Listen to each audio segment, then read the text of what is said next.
So now I'm going to talk a little bit about the numerous ways that we can find really good information for a client with the web triangle or anything else we're doing online using Google Analytics. So the main thing that we want to show or that we want to express is how much they've improved since the last month. This is the number one thing that we can show, and it won't necessarily always be the same way every month. So we need to find something positive to show them.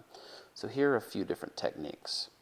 So I'm going to go to a specific time period, specifically this last time period from March 16th to April 15th.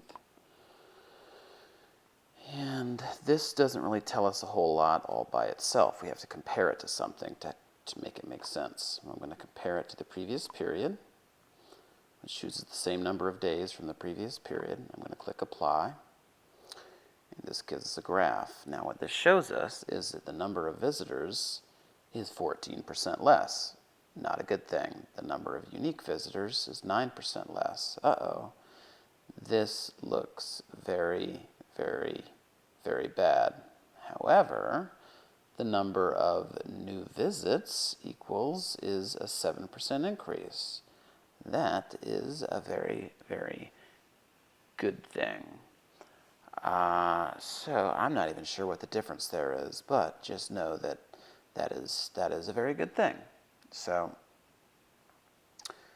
another way to look at it then is so this also has a bunch of other information in it. It's got PPC, it's got if people go right to the website and they do not do a search on Google. So we want to filter all that stuff out. So we're going to go over here to Sources, go down here to Search, and we're going to look at all the organic traffic.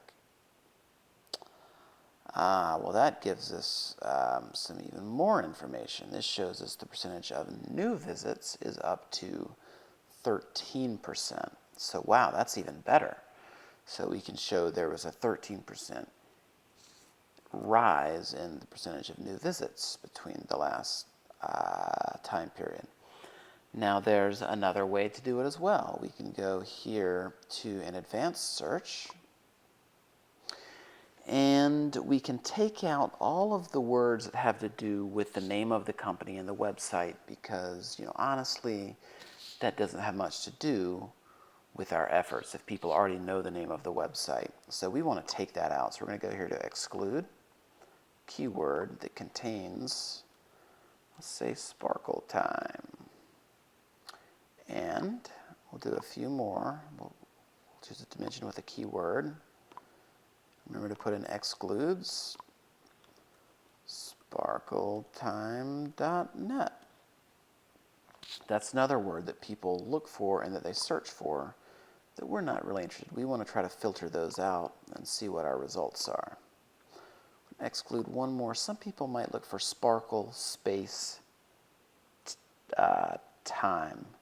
So we're going to take out the word sparkle, and that'll take all of those out. So we've got three things we're going to exclude, and we'll click the Apply button. And this isn't quite as good here. We can see that the percentage of new visits is only up 5 or 6%. So it works sometimes and sometimes it doesn't. So the final thing that we can look to do is we can take this filter off, and we can look for some really key words that they really want. One of them for this client is going to be cleaning. If we do a search for that, we can see, our number of new visitors went up 35% for the word cleaning. And if we look for window, we can see, our number of new visits went up by 20%. Our total number of visits went up by 12%. So this is really good information that a client would really love to know, and that would show that we're making constant improvement. And there are a few others on here that you can do. But that's really, really useful information. So as far as for anything else, there's no other type of data that's going to be really as helpful as this information. So these are 4 techniques you can use. and to try to show constant improvement and progress when we have to present a report to a client. So, thank you.